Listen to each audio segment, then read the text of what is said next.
broadcasting live from Canada. I am Sandra Asante and you're warmly welcome. Now let's go straight to the top stories. Ethiopia says the EU poll observers mission not essential. Eritrea's Eri-tv meets Sudanese leaders amid Ethiopia tension. Refugee doctor chronicle Tigray pain as he treats it. There's many more other stories after the break.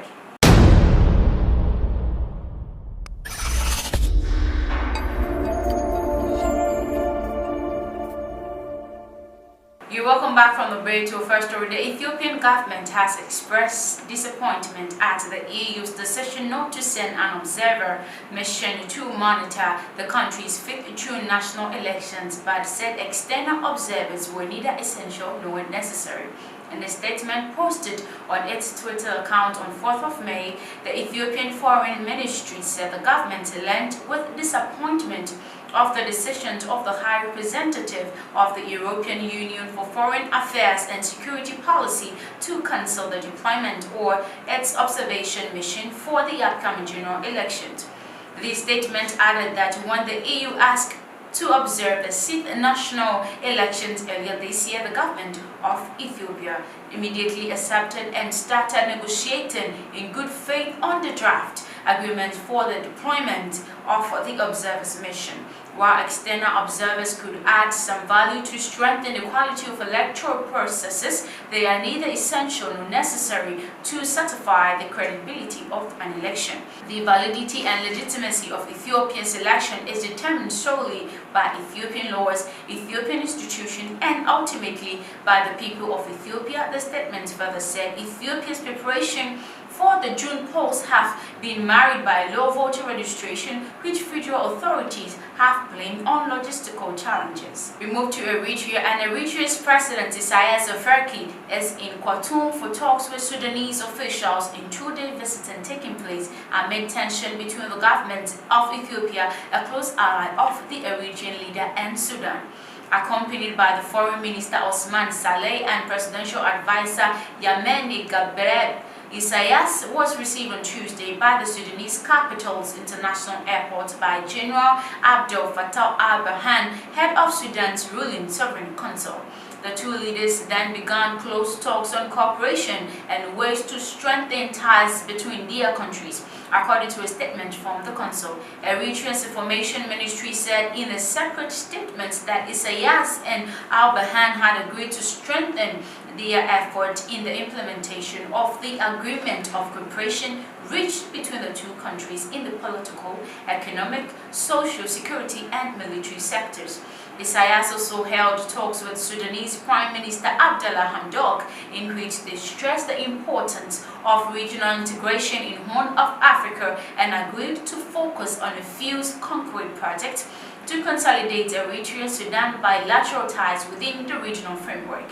The visit comes after Sudan in February accused a third party of siding with Ethiopia in the decades-old border dispute with Sudan over contested farmlands. It was likely referred to Eritrea, which has deployed troops to Ethiopian Tigray region to fight alongside Ethiopian federal forces in the conflict there. Following Sudan's accusation, Eritrea dispatched its foreign minister to Sudan to assure Khartoum that Eritrea was not part of the disputes between Sudan and Ethiopia. In late March, the United Nations reported that Eritrean forces were operating in the so-called Al-Fashaga Triangle. We now move to Tigray, and one of more than 60,000 people to have crossed into Sudan, Dr. Tewodros Tefera worked from dawn to dusk at a clinic treating fellow refugees who fled the Tigray conflict. He is a surgeon and a father. Every morning he wakes up under a plastic tent and is reminded he is now a refugee too. Tewodros Tefera is one of more than 60,000 people who have fled the conflict in the Ethiopian northern Tigray region, crossing the border into a remote corner of Sudan. Horrified by what he saw when the fighting between Ethiopian and Tigray forces began 6 months ago, and by the tale of new arrivals, the 43-year-old chronicled the pain even as he treats it. It's getting worse towards he filled a growing number of notebooks as he compiles a dossier on the conflict, says of life back home. His wife and small children remain there, and he does not know when he will see them. He works from dawn to well beyond dusk at the clinic run by the Sudanese Red Crescent Society in the border community of Hamdayet, having lost 12 kilometers in the past 5 months. While no running water or electricity, Tawadros and a handful of colleagues see well more than 100 patients a day.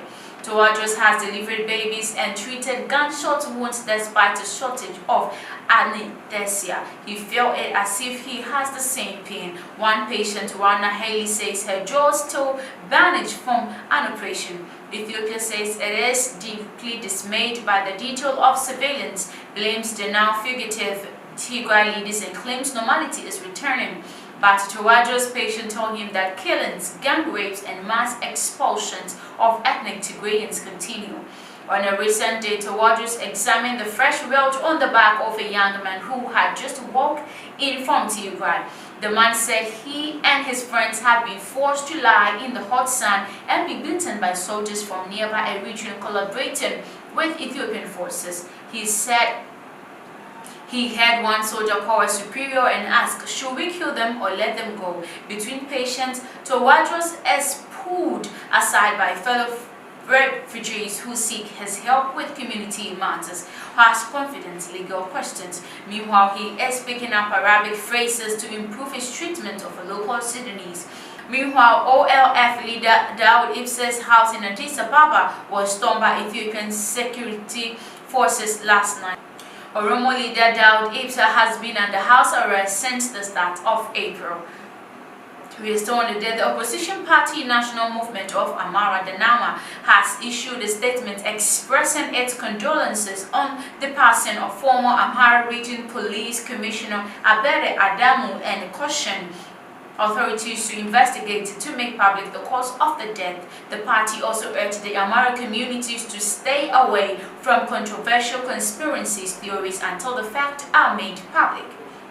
Highlighting on the necessity of the call it made, NAMA said due to the nature of the work the late commissioner held as well as the rampant and controversial political analysis related to his work, the Ethiopian public in general and the Amhara people in particular need to know the exact circumstances of the death of former Commissioner Abere.